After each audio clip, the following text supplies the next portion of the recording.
O meu nome é André Paula Santos, sou diretor de Public Affairs no European Biodiesel Board.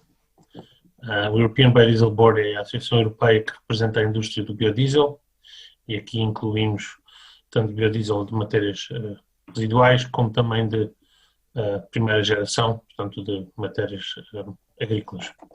Nós temos 75 membros, de 21 Estados-membros e representamos à volta de 80% da produção de biodiesel.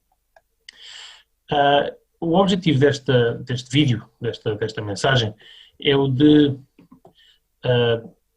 brevemente sumarizar a política europeia de biocombustíveis, ou que afeta biocombustíveis.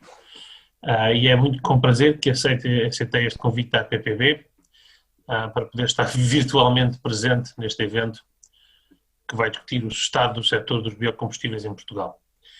Infelizmente, por causa do Covid, como devem calcular, estamos em lockdown em Bruxelas e, portanto, estou a fazer este vídeo a partir de casa, mas espero que seja suficiente, pelo menos para começar esta conversa, e desde já digo que estou totalmente disponível para, se tiverem questões concretas, e para entrar em contato comigo no futuro. Voltando à perspectiva da EBB, este setor é muito importante para a descarbonização do transporte rodoviário e vai continuar a ser nos próximos anos. Por mais que a eletrificação seja uma das soluções disponíveis, não pode ser a única. A frota existente, são veículos que estão hoje nas estradas, vão permanecer nas estradas em média 12 a 15 anos e esses precisam de uma solução imediata para reduzir as emissões dos seus combustíveis. Por isso, nós vemos os biocombustíveis como essa solução imediata. De igual modo, há outros setores, no setor do transporte, que ainda são de mais difícil descarbonização.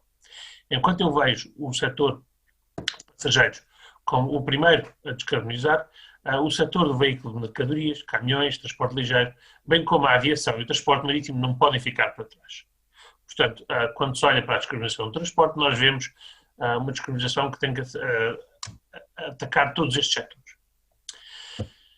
Em termos do panorama europeu, as alterações climáticas estão na ordem do dia, em particular também porque foram um dos temas essenciais da candidatura vencedora da Presidente da Comissão Europeia, Ursula von der Leyen. Esta utilizou ou criou o tema do European Green Deal e, para responder à crescente pressão que vinha da sociedade civil e muito do setor industrial também, para aumentar as ambições da União Europeia, nomeou o holandês Frans Timmermans como primeiro vice-presidente para o European Green Deal.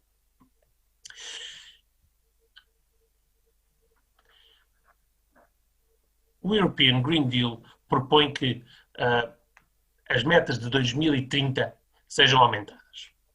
Ora bem, isto levanta já primeiro uma questão. Como se devem lembrar, as metas de 2030 foram acordadas em 2018, a chamada RED 2, a segunda RED, depois de quase 3 anos de negociações entre instituições comunitárias. Estas metas ainda estão a ser objeto de transposição pelos Estados-membros. Esta transposição só deve estar concluída em julho do próximo ano, 2021. Assim como devem calcular, é um bocadinho confuso e preocupante que metas que ainda não são ou ainda não estão totalmente implementadas vão já ser objeto de revisão no âmbito do European Green Deal. Mas o que é facto é que a Comissão já veio dizer que vai rever a RED 2, portanto, vai sair uma proposta para a RED 3 no verão de 2021. Ora, para fazer face ao aumento destas ambições, e já a prever esta nova revisão da RED, a RED 3, a EBB, em conjunto com outras 8 associações europeias que representam a chamada EU Biofuels Chain, ou cadeia de valor de biocombustíveis, tem uma posição conjunta com os elementos que consideramos essenciais para uma efetiva descarbonização do setor dos transportes. Se quiserem consultar esta posição, está no nosso site www.ebb-eu.org. E eu vou tentar sumarizar o que é que esta posição defende. Para já, o salto que é agora proposto, em termos quantitativos, é um salto de 15%. A Comissão está agora a propor reduzir as emissões de gases de estufa dos 40% que foram acordados em 2018 para 55%. Isto seria traduzido em 38% de renováveis na mix, na mistura energética, e 18% de renováveis no setor dos transportes. Ora, não se esqueçam que a RED 2 tem 14% do setor dos transportes, não contando com os multiplicadores, que reduzem esta ambição em grande medida.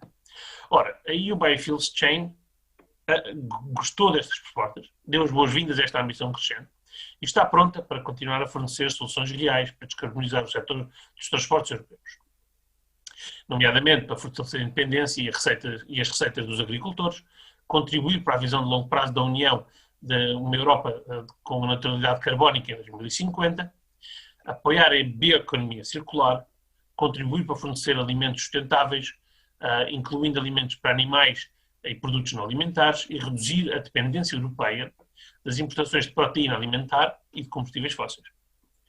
Contudo, esta ambição deve traduzir-se em ações concretas e práticas para garantir uma descarbonização eficaz, sustentável e bem-sucedida do setor europeu dos transportes.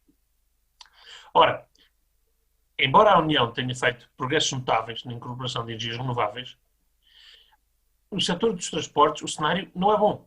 Ainda são 94% dependentes de combustíveis fósseis e têm emissões 19% superiores a 1990. Portanto, o setor dos transportes é um setor que está para trás. Enquanto o setor industrial já reduziu bastante mais as emissões, o setor dos transportes deve agora contribuir mais para os objetivos do EU Green Deal. Abdicar desta descarbonização seria perder tempo e não poder utilizar ferramentas já disponíveis. Por isso, na nossa opinião, a União Europeia não pode prescindir da descarbonização dos transportes ou da descarbonização dos combustíveis líquidos dos transportes após 2020. A mudança, como já disse anteriormente, a mudança da composição da frota de veículos é gradual, terá de ser gradual. E pelo menos 80% dos novos veículos, hoje em dia, ainda funcionam com motor de combustão interna. Por isso, no nosso entendimento, biocombustíveis sustentáveis e certificados, tanto sendo de matérias residuais como sendo de matérias agrícolas, devem continuar a fazer parte da mistura de combustíveis. Óbvio que têm que ser sustentáveis e a sustentabilidade é uma coisa que nós levamos muito a sério. Reduzir as emissões no setor dos transportes é muito mais difícil e mais caro do que em qualquer outro setor. Por isso, esta decarbonização, no nosso entendimento, deve continuar separada do EU ETS. Por isso, não apoiamos de qualquer forma, de qualquer modo, propostas para misturar transporte com o ETS. Pelo menos transporte rodoviário.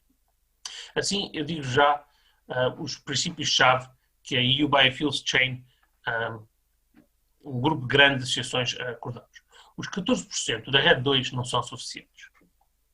Em particular, também considerando que os Estados-membros podem reduzir este objetivo e utilizar os multiplicadores, etc.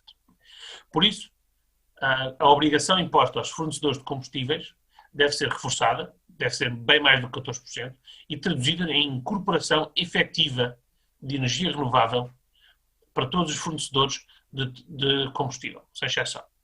Esta deve ser também reforçada através de metas mais ambiciosas no chamado effort sharing, que são as metas nacionais de reduções de gases de estufa. Outro instrumento muito útil e que nós consideramos que deve continuar a ser utilizado é a Fuel Quality Directive, que tem hoje em dia uma meta de 6% de redução de gases de estufa nos combustíveis. Esta meta, no artigo 7A da FQD, deve ser mantida e aumentada progressivamente.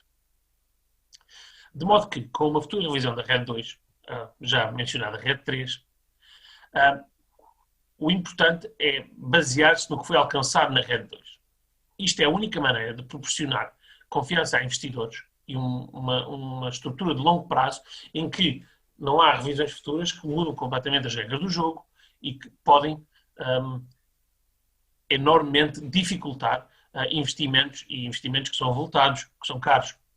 Por isso, todos os biocombustíveis sustentáveis juntos devem continuar a ser utilizados. Aqui, eu sei que eu gostaria de poder falar com vocês, mas como a minha mensagem é gravada, tenho que falar da questão dos biocombustíveis com potencial risco de ILUC, da Indirect Land Use Change.